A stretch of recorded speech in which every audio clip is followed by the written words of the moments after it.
Hey hi கஸ் welcome back to channel. இன்னைக்கு நம்ம இந்த ட்ராமாவோட நெக்ஸ்ட் எபிசோடு தான் பார்க்க போகிறோம். ஸ்டார்டிங் சீனில் சன்னி வந்து ஆச்சின்ன கொலை பண்ண ட்ரை பண்ணுறாங்க. உன் லைஃப் செட்டில் ஆயிடுச்சு, உன் ஹஸ்பண்ட் ரொம்ப நல்லவன் தான் நினைக்கிறேன். ஆக்சுவலாக அவன் யார், எப்பேற்பட்டவன், என்ன பண்ணியிருக்கான் தெரியுமா அப்படின்னு சொல்ல வர அதுக்குள்ளார ஆச்சின் அந்த கத்தியை வச்சு சன்னியே குத்திடுறாங்க. அந்த இடத்துக்கு நம்ம ஆச்சினோட ஹஸ்பண்ட் மூன் வராரு. டெவில் மாதிரி சிரிச்சிட்டு இருந்தா நம்ம ஆச்சின் கொஞ்ச நேரத்தில் மயங்கிற. இந்த பக்கம் நம்ம சன்னி வழியில் துடிச்சிட்டு இருப்பாங்க. கட் பண்ண அடுத்த சீன் ஹாஸ்பிட்டலில் கண்ணு முழிக்கிற நம்ம ஹீரோயின் ஃபாஸ்ட் பார்க்குறதே ஜுன்சு தான். ஜுன்சுவை பார்த்ததும் அவங்க மடியில் போய் அப்படியே படுத்து தூங்க. இப்போ சன்னி நம்ம ஆச்சினை அட்டாக் பண்ண எல்லா விஷயத்தையுமே நியூஸ் சேனலில் டெலிகாஸ்ட் பண்ணிட்டு இருக்கா. இது எல்லாத்தையுமே நம்ம ஜேஹோ பார்த்துட்டு இருக்காரு. கட் பண்ண அடுத்த சீன் இப்போ ஒரு ரிப்போர்ட்டர் நம்ம ஆச்சினை பற்றி இன்டர்வியூ கொடுத்துட்டு இருக்காங்க யூடியூப் லைவ் ஸ்ட்ரீமில். நம்ம ஆச்சினோட பாஸ்ட் ப்ரெசென்ட்னு எல்லாத்தையுமே கனெக்ட் பண்ணி ஆச்சினை பற்றி தப்பு பயங்கரமாக இன்டர்வியூ கொடுத்துட்ருக்கு. கட் பண்ண அடுத்த சீன் இப்போ நம்ம ஆச்சினுக்கு மூந்தா கால் பண்ணுறாரு. சன்னியை பற்றி கவலைப்பட வேண்டாம், அவளை நான் மென்டல் ஹாஸ்பிட்டலில் சேர்த்துட்டேன். உன்னோட இன்ஜுரி ரொம்ப பெருசாக ஒன்றும் இல்லை. ஸோ அது ஹீல் ஆனதுக்கப்புறம் மறுபடியும் நீ உன்னோட ஷூட்டிங்கை கண்டினியூ பண்ணலாம் அப்படின்னு சொல்ல, இந்த பக்கம் நம்ம ஜேஹோவுக்கு அவங்களோட பாஸ் மீட் பண்ணி சில இன்ஃபர்மேஷன்ஸ் எல்லாம் கொடுக்குறாங்க. என்னோட ஃப்ரெண்டு ஆச்சினை அட்டாக் பண்ணாலும் ஒரு பொண்ணு சன்னின்னு, அந்த பொண்ணு இப்போ மென்டல் ஹாஸ்பிட்டலில் அட்மிட் பண்ணியிருக்காங்க. ஹாஸ்பிட்டல் ரொம்ப ஸ்ட்ரேஞ்சாக இருக்குது. எனக்கு என்னமோ மூனோட எக்ஸ் ஒய்ஃப் டிவோர்ஸ் பண்ண உடனே அவங்கள அங்கே தான் அட்மிட் பண்ணியிருக்காங்க. பொண்ணு அந்த ஹாஸ்பிட்டலுக்கு போனால் அவங்களோட எக்ஸ் ஒய்ஃபை மீட் பண்ணலாமா அப்படின்னு நம்ம ஜேஹோ கேட்க, கண்டிப்பாக வாய்ப்பே இல்லை. ஏன்னா இந்த லேடி இருந்ததுக்கான ட்ரேஸே சுத்தமாக இல்லாத அளவுக்கு காணாமல் போயிட்டாங்க. அந்த ஹாஸ்பிட்டலோட ஃபுட்டேஜ் கொஞ்சம் இருக்குது, நீ வேணால் செக் பண்ணி பாரு அப்படின்னு சொல்லி கொடுக்க, இப்போ நம்ம ஜேஹோ வந்து அந்த ஹாஸ்பிட்டலோட சிசிடிவி ஃபுட்டேஜை ஃபுல்லாக பார்த்துட்ருக்காங்க. அந்த வீடியோ கிளிப்பிங்ஸில் மூனோட சேர்த்து வேறு எதையோ ஒன்று பார்த்துட்டு இங்கே நம்ம ஜேஹோ பயங்கரமாக ஷாக் ஆக, அங்கே கட் பண்ண அடுத்த சீன் இப்போ நம்ம ஜூன்சூ தான் காட்டுறாங்க. பாஸ்டெல்லாம் மறந்துட்டு இப்போ அவங்க அம்மா கூட ரொம்ப ஹாப்பியாக இருக்காங்க. அவங்க அம்மா ஷாப்பிங் எல்லாம் கூட்டிகிட்டு போக ஆஜினை விட்டு பிரிஞ்சு வந்ததுக்கப்புறம் இப்போ நம்ம ஒரு ஃபேமிலியை எவ்வளோ ஹாப்பியாக இருக்கும் பார்த்தியா, இது எல்லாமே அந்த ஆஜி நம்மளை விட்டு போனதுனால தான் அப்படின்னு அவங்க சொல்லிட்டு இருக்க. அப்படியே அவங்க ரெண்டு பேரும் அங்கே ஷாப்பிங் முடிச்சுட்டு வர அப்போ ஒரு ரிப்போர்ட்டர் நம்ம ஹீரோவை மீட் பண்ணுறாங்க. இப்போ அந்த ரிப்போர்ட்டர் வந்து நம்ம ஹீரோ கிட்ட கேட்குறாங்க, நீங்கள் எழுதின ஸ்டோரிஸ் எல்லாமே ஃபிக்ஷனலா இல்லை உண்மையாலுமே ஒரு ட்ரூ இன்சிடெண்ட்டை பேஸ் பண்ணி எழுதுனீங்களா? ஏன்னா இப்போ ரீசெண்டாக ஆஜினை வந்து சன்னியை கொலை பண்ண ட்ரை பண்ணியிருக்காங்க. அந்த நியூஸ் தான் எல்லா பக்கமும் வைரல் ஆகிட்டுருக்கு. ஏன்னா ஆஜினை அட்டாக் பண்ணிட்டாங்களா அப்படின்னு சொல்லி நம்ம ஜூன்சூ ஷாக்காக, ஆமாம் நீங்கள் எழுதின எல்லா ஸ்டோரிஸுமே அவங்களோட ரியல் லைஃப் கூட கனெக்ட் ஆகுற மாதிரியே இருக்குது அப்படின்னு அந்த ஆர்டிகல்ஸ் ரிப்போர்ட்ஸ்ன்னு எல்லாத்தையுமே நம்ம ஹீரோ கிட்ட காட்டுறாங்க. இது உண்மையாமே ஃபிக்ஷனல் ஸ்டோரி தானா இல்லை நீங்கள் ஆஜினை மனசில் வச்சு தான் எழுதுனீங்களா அப்படின்னு சொல்லி கேட்க, இது எல்லாமே என்னோட இமேஜினரி ஸ்டோரிஸ் தான் அப்படின்னு சொல்லிட்டு நம்ம ஹீரோ அந்த இடத்த விட்டு பயங்கர டென்ஷனாக கிளம்பி போக, வெளியில் வந்துட்டு நம்ம ஜேஹோவுக்கு கால் பண்ணுறாங்க.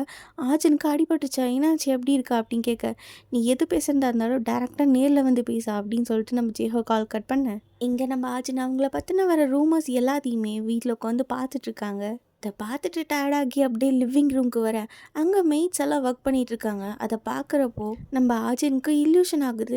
அந்த மெய்ட் நம்ம ஆஜினை கொலை பண்ண வர மாதிரி எல்லாருமே நம்ம ஆஜினை பற்றி தப்பாக பேசுகிற மாதிரி வர அப்படியே பயந்துட்டு பின்னாடி போக பின்னாடி இருந்த மெய்ட் மேலே இடிச்சிடுறாங்க. மேடம் இந்தாங்க உங்கள் டீ அப்படின்னு சொல்லி கொடுக்க, அதை வாங்கிட்டு நம்ம ஹீரோனும் குடிக்கிறாங்க. அந்த டீ கப்பை குடிச்சிட்டு அப்படியே கீழே வைக்க முழிச்சு பார்த்தா அவங்க கையில் வைன் கிளாஸ் இருக்குது. நம்ம ஆஜின் வேறு ஒரு ரூமில் இருக்காங்க.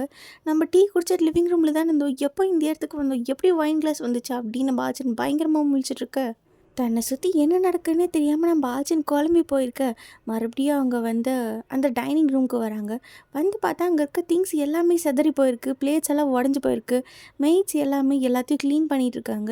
இங்கே என்ன நடந்தது, எப்படி இதெல்லாம் ஆச்சா அப்படின்னு சொல்லி நம்ம ஆஜின் வந்து கேட்க, அப்போ அந்த மெய்ட் சொல்கிறாங்க, நிஜமாக உங்களுக்கு நடந்த எதுவுமே ஞாபகம் இல்லையா மேடம், நீங்கள் தான் கொஞ்சம் நேரத்துக்கு முன்னாடி பயங்கர அக்ரெசிவாக பிஹேவ் பண்ணீங்க. என்ன இருக்குன்னு பார்த்தா நம்ம ஆஜின் தான் அந்த டைனிங் டேபிள் போய் அங்கே இருக்க எல்லா திங்ஸும் தட்டி விட்டு அங்கே இருக்க மெய்ட்ஸ் எல்லாத்தையுமே பிடிச்சி பயங்கரமாக திட்டிருப்பாங்க.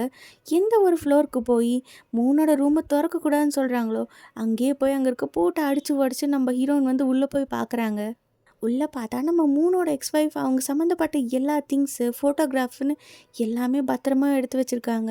இதை பார்த்ததும் நம்ம ஆஜின் ஒரு மாதிரி பைத்தியம் பிடிச்ச மாதிரி சிரிக்க, உடனே அந்த இடத்துக்கு மெய்டு எல்லாருமே வந்து நம்ம ஹீரோயின் அந்த இடத்துலேருந்தே கூப்பிட்டு போகிறாங்க. இப்போ நடந்த எல்லா விஷயத்தையுமே அந்த மெய்டு வந்து நம்ம ஹீரோயின் கிட்ட சொல்ல, நீங்கள் ஓகே தானே, இல்லை உங்களுக்கு ஏதாவது ப்ராப்ளம்னா சொல்லுங்கள், நம்ம ஹாஸ்பிட்டல் வேணால் போய் பார்க்கலாம் அப்படின்னு கேட்குறாங்க. என்னை பார்த்த பைத்தியக்காரி மாதிரி தெரியுதா அப்படின்னு சொல்லி நம்ம ஆஜின் திரும்பி பார்த்து கத்த, அதை பார்த்து அந்த மெய்டே ஒரு செகண்ட் பயந்துடுறாங்க. உடனே நம்ம ஆஜின் அவங்க ரியாக்ஷனை பார்த்ததும், நான் சும்மா விளையாட்டுக்கு சொன்னேன், நான் ஓகே தான், நீங்கள் உங்கள் பாஸ் கிட்ட சொல்லிடுங்க, நான் கொஞ்சம் ட்ரிங்க் பண்ணதுனால தான் இவ்வளோ மெஸ்அப் ஆயிடுச்சு, மற்றபடி நான் ரொம்ப ஃபைன் தான், என்னையும் அவரோட எக்ஸ் ஒய்ஃப் கூட கம்பேர் பண்ணாதீங்க, நான் வேற அவள் வேற அப்படின்னு நம்ம ஆஜின் சொல்ல, இப்போ அங்கே கட் பண்ண அடுத்த சீன் நம்ம ஆஜின் அவங்களோட ஷூட்டிங்க்கு தான் போகிறாங்க. இப்போ ஷூட்டிங்கெல்லாம் முடிச்சுட்டு நம்ம ஆஜின் வெளில வந்து பார்த்தா அந்த இடத்துல ஜேஹோ நின்றுருக்காங்க. ஆமாம், நீங்கள் என்ன பண்ணுற அப்படின்னு ஆச்சின்னு கேட்க, நீ தானே என்னை வர சொன்ன அப்படின்னு நம்ம ஜேஹோ சொல்ல, நிஜமாவே நான் தான் உன்னை வர சொன்னா? ஆமாம், நீ தான் சொன்ன. உனக்கு அது எதுவுமே ஞாபகம் இல்லையா? உன் ஹஸ்பண்ட் உன்னை ஏதோ பண்ண பார்க்குறான்னு நீ சொன்ன. என்ன, என் ஹஸ்பண்ட் எனக்கு அகெயின்ஸ்டாவா? ஆனால் அப்படியெல்லாம் சொன்ன மாதிரி எனக்கு எதுவும் ஞாபகம் இல்லையா அப்படின்னு நம்ம ஆச்சின்னு சொல்ல, இதை பாரு ஆச்சின், உனக்கு என்னதான் ஆச்சு? நீ ரொம்ப டிப்ரெஸ்டில் இருக்க, நிறைய கெட்ட கனவு வருது, நீ நிறைய மறக்கிற. இது எல்லாமே உன் ஹஸ்பண்ட்னால தான். உன் ஹஸ்பண்டோட எக்ஸ் ஒய்ஃப் இருக்காங்கல்ல, அவங்களுக்கு என்னாச்சு தெரியுமா? டிவோர்ஸ்க்கு அப்புறம் அவங்கள மென்டல் ஹாஸ்பிட்டலில் அட்மிட் பண்ணிட்டாங்க. ஆனால் இப்போது அவங்க ஆள் ட்ரேஸே இல்லாதபடி காணாமல் போயிட்டாங்க. சண்டி, உன்னை அட்டாக் பண்ணுறதுக்கு முன்னாடி அவள் உன் ஹஸ்பண்டை தான் மீட் பண்ணியிருக்கா. அது மட்டும் இல்லாமல் அவள் நிறைய பணமும் வச்சுருந்துருக்கா. உன்னை அட்டாக் பண்ணதுக்கப்புறம் அவளையும் அதே மென்டல் ஹாஸ்பிட்டலில் தான் அட்மிட் பண்ணியிருக்காங்க. இப்போ அவளும் ட்ரேஸே இல்லாதபடி காணாமல் போயிட்டா. இன்னும் நீ இதெல்லாமே கோயின்சிடன்ஸ்ன்னு நினைக்கிறியா? இப்போ நீ என்ன சொல்ல வர? என்னோட ஹஸ்பண்டை டிவோர்ஸ் பண்ணுன்னு சொல்ல வரியா? அதுதான் உனக்கு நல்லது. அவன் நீ நினைக்கிற மாதிரி ஆள் கிடையாது அப்படின்னு நம்ம ஜெயஹோ சொல்ல, நான் எவ்வளோ கஷ்டப்பட்டு என்னோடய லைஃப்பில் இந்த மாதிரி ஒரு இடத்துக்கு ரீச் பண்ணியிருக்கேன் தெரியுமா? இப்போ என்னோட ஹஸ்பண்டை டிவோர்ஸ் பண்ண எல்லாமே என்னை விட்டு போயிடும். எனக்கு மட்டும் ஏன் இப்படியெல்லாம் நடக்குது அப்படின்னு சொல்லி நம்ம ஆச்சின் ரொம்ப ஃபீல் பண்ணி அழுக, நம்ம ஜெயஹோ தான் அவங்கள கன்சோல் பண்ணுறாங்க.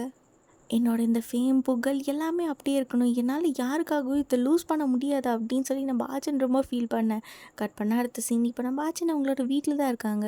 சடனாக அந்த இடத்துல பவர் கட் ஆக மிரரில் பார்க்குற நம்ம ஆச்சினுக்கு ஏதோ பைத்தியம் பிடிச்ச மாதிரி ஆகுது. அவங்க கண்ணுக்கு ஏதோ இல்யூஷனில் வர கொஞ்ச நேரம் கழித்து நம்ம ஆச்சின் பயங்கரமாக அடிபட்டு ஃப்ளோரில் மயங்கி கிடப்பாங்க. அப்போ அவங்க ஹஸ்பண்ட் தான் வந்து ஹெல்ப் பண்ணுறாங்க. போன வாட்டி நீ குடிச்சிட்டு என்னோட ஸ்டடிக்கு போய் இவ்வளோ பிரச்சனை பண்ணேன்னு நீ சொன்ன.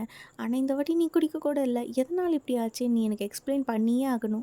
நீ இன்னும் சண்டையை நினச்சி பயந்துட்டு இருக்கியா?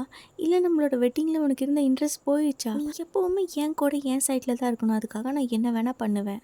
எதுவுமே பண்ண முடியாத ஒரு முட்டாள் மாதிரி எல்லா விஷயத்துக்குமே உங்களை மட்டுமே டிபெண்ட் பண்ணி இருக்கணும்னு நீங்கள் ஆசைப்பட்றீங்களா அப்படின்னு நம்ம ஆச்சின்னு கேட்க, கட் பண்ண அடுத்த சீன் இப்போ நம்ம ஜுன்சு வந்து ஜேஹோவை மீட் பண்ணுறாங்க. ஆச்சின் எப்படி இருக்கான்னு தெரியுமா? அவளை பற்றி நீ கொஞ்சமாவது கேர் பண்ணிக்கிறியா அப்படின்னு நம்ம ஜேஹோ கேட்க, அவளுக்கெல்லாம் இனிமேட்டு லைஃப்பில் என்ன ப்ராப்ளம் வரப்போகுது? அவன் நினச்ச மாதிரி ரிச்சான ஹஸ்பண்ட் கூட நல்லா லக்ஸூரியஸான லைஃப் தானே வாழ்ந்துட்டுருக்கா. நீ அவளை பற்றி கவலைப்படுறதை விட்டுட்டு இனிமேட்டாவது உன் லைஃப்பை பாரு அப்படின்னு நம்ம ஜுன்சு சொல்ல, ஆச்சினோட ஹஸ்பண்ட் ஏதோ ஒன்று பண்ணுறான். அவன் யாருக்கும் தெரியாமல் ஆச்சினை வாட்ச் பண்ணிகிட்டு இருக்கான். அவளுக்கு என்னென்னமோ நடக்குது.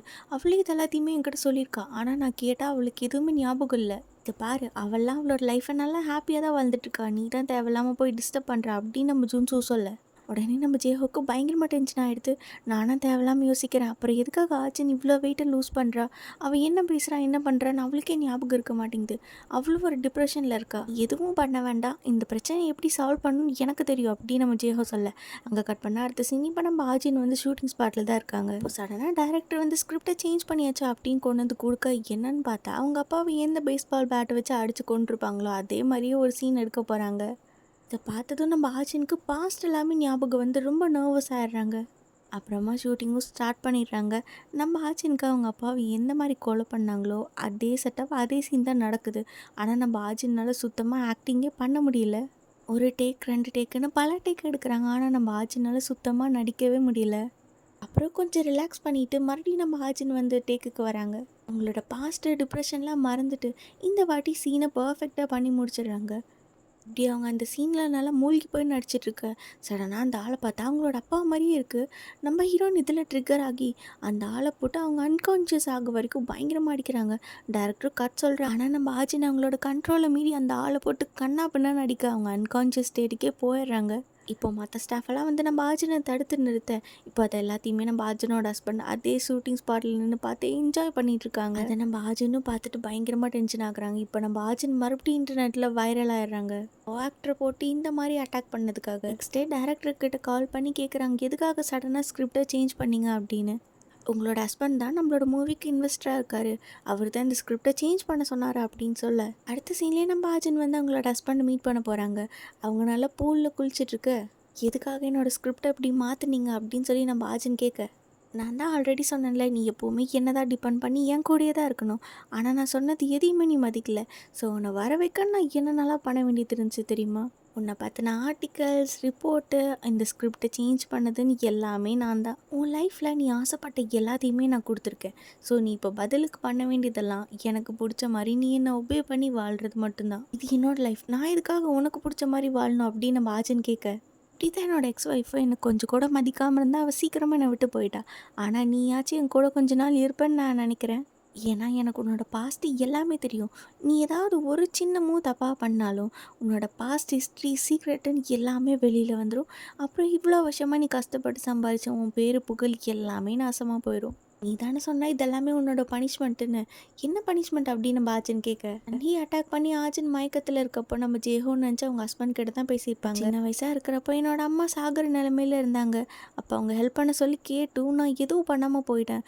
ஒருவேளை அதனால தான் இப்போ என் லைஃப்பில் எல்லாமே தப்பாக நடக்குதோ, ஒரு வேளை இது என்னோட பனிஷ்மெண்ட்டா அப்படின்னு நம்ம ஆச்சின் புலம்பியிருப்பாங்க. ஆனால் ஆக்சுவலாக அந்த இடத்துல ஹீரோ இருந்திருக்க மாட்டாங்க. நம்ம ஆச்சினோட ஹஸ்பண்ட் தான் இருந்து எல்லாத்தையுமே கேட்டிருப்பாங்க. உன்னை எப்படியெல்லாம் கார்னர் பண்ணணும்னு எனக்கு தெரியும். ஸோ இதுக்கப்புறமாவது நீ ஒழுங்காக என்கிட்ட பிஹேவ் பண்ணுவேன்னு நினைக்கிறேன் அப்படின்னு சொல்லிட்டு நம்ம ஆச்சினா அந்த பூலில் தள்ளி விட்டுறாங்க.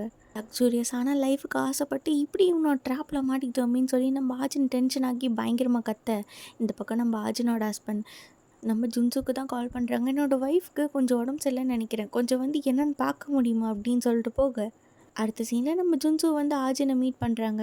என்னோடய லைஃப்பில் இந்த நிலைமைக்கு வரதுக்காக எவ்வளோ கஷ்டப்பட்டேன்னு தெரியுமா? ஆனால் எப்போவுமே ஏன் எல்லோரும் என்னை தூக்கி எறிகிறாங்க? இதுக்கு மேலே என்னால் முடியாது. என் ஹஸ்பண்டை ஏதாவது பண்ணிவிட்டு அவரோட பொசிஷனுக்கு நான் போகிற தவிர எனக்கு வேறு வழியே இல்லை. ஜுன்சு நீ எனக்கு இதுக்கு ஹெல்ப் பண்ணுவ தானே?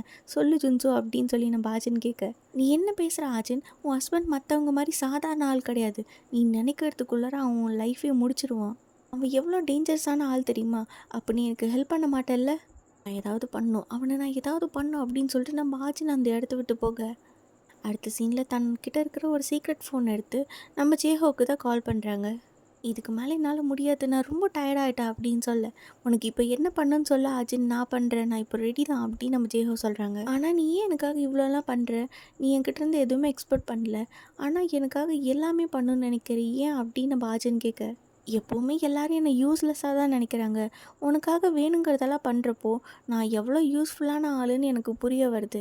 ஸோ எப்போவுமே நான் உன் சைடில் இருந்து உனக்காக எல்லாம் பண்ணணுன்னு தான் ஆசைப்பட்றேன் அப்படின்னு நம்ம ஜேஹோ சொல்ல, நம்ம ஆஜின்கே இது கேட்டது ரொம்ப கஷ்டமாயிடுது. இப்போ நெக்ஸ்ட் டே வந்து நம்ம ஆஜின் அவங்க ஹஸ்பண்ட் கூட உட்காந்து லஞ்ச் சாப்பிட்டுட்ருக்கு. நேற்று நைட் நீ என் மேலே ரொம்ப கோவமாக இருந்து பயங்கரமாக திட்டினியே, உனக்கு ஏதாவது ஞாபகம் இருக்கா அப்படின்னு அவங்க ஹஸ்பண்ட் கேட்க, அப்படியெல்லாம் எனக்கு எதுவும் ஞாபகம் இல்லையே அப்படின்னு நம்ம ஆஜின் சொல்ல, இந்த பக்கம் நம்ம ஜேஹோவை தான் காட்டுறாங்க. இந்த மூணோட காட்ஸோட வண்டியை கொண்டு போய் ஆக்சிடெண்ட் ஆகுற மாதிரி பண்ணி விட்டுடுறாங்க. அந்த பாடி கார்டு வெளில வந்ததும் அப்போ நம்ம ஜேஹோ சொல்கிறாங்க, உன் பாஸ் தான் நீ என் வீட்டில் ஃபயர் செட் பண்ணது, என்கிட்ட எல்லா எவிடன்ஸும் இருக்குது, உங்கள் எல்லாத்தையும் நான் என்ன பண்ணுற பாரு அப்படின்னு சொல்ல, இப்போ அது எல்லாத்தையுமே அவங்க 3 கிட்ட கால் பண்ணி சொல்கிறாங்க. அந்த ஜேஹோவை என்ன வேணால் பண்ணுங்க, ஆனால் இதுக்கப்புறம் நான் அவனை என் லைஃப்பில் மீட்டே பண்ணக்கூடாது அப்படின்னு நம்ம ஹீரோனோட ஹஸ்பண்ட் சொல்லிட்டு இருக்காங்க. ஆனால் இது எதையுமே கண்டுக்காமல் நம்ம ஆச்சின் பார்க்கு ஜாலியாக சாப்பிட்டுட்டு இருக்க நம்ம ஹீரோனோட ரியாக்ஷனை உத்து பார்த்துட்டே அவங்க நம்ம ஜேஹோவை பற்றி பேசுகிறாங்க. கட் பண்ண அடுத்த சீன் நம்ம ஜேஹோ லாஸ்ட்டாக ஒரு வாட்டி அவங்க தம்பி தூரத்துலேருந்து பார்க்குறாங்க. அப்புறம் அன்றைக்கி நைட்டு நம்ம ஜேஹா அவங்களோட பாஸ் கால் பண்ணி, கேமராலாம் ஒழுங்காக ஃபிக்ஸ் பண்ணிட்டீங்களா அப்படின்னு கேட்க, நீ சொன்ன மாதிரி எல்லா ஆங்கிளையும் ஃபிக்ஸ் பண்ணியாச்சா அப்படின்னு அவங்க பாஸ் வந்து சொல்கிறாங்க. இது வரைக்கும் என் லைஃப்பில் நீங்கள் ரொம்ப நிறைய ஹெல்ப் பண்ணியிருக்கீங்க, எல்லாத்துக்குமே லாஸ்ட்டாக ஒரு வாட்டி தேங்க்யூ அப்படின்னு நம்ம ஜேஹோ சொல்ல, இப்போ நம்ம ஜேஹோவை தேடிட்டு 3ஓட ஆளுங்கள்லாம் வந்துடுறாங்க. இந்த பக்கம் நம்ம ஆச்சினோட ஷூட்டிங் தான் போயிட்டுருக்கு. இப்போ இந்த 3ஓட ஆளுங்கள்லாம் நம்ம ஜேஹோவை போட்டெல்லாம் நிறுத்துகிற அந்த ஆர்பரில் பிடிச்சி வச்சிடுறாங்க. ஜேஹோவை பயங்கரமாக அடித்து அப்படியே அந்த ஷிப்பில் இருந்து தண்ணியில் தள்ளி விட, இது எல்லாமே தூரத்துலேருந்து அந்த கேமராவில் ரெக்கார்ட் ஆகிட்டுருக்கு. இந்த பக்கம் நம்ம ஹீரோயின் அவங்களோட ஷூட்டிங்கை முடிச்சுட்டு அப்படியே மலையில் நின்றுட்டு நம்ம ஜேஹோவை நினச்சி தான் ஃபீல் பண்ணி ரொம்ப அழுதுட்ருக்காங்க. ஆஜினுக்காக இப்போ நம்ம ஜேஹோ அவங்களோட உயிரே விட்டுட்டாங்கன்னு அவங்களுக்கு புரியுது.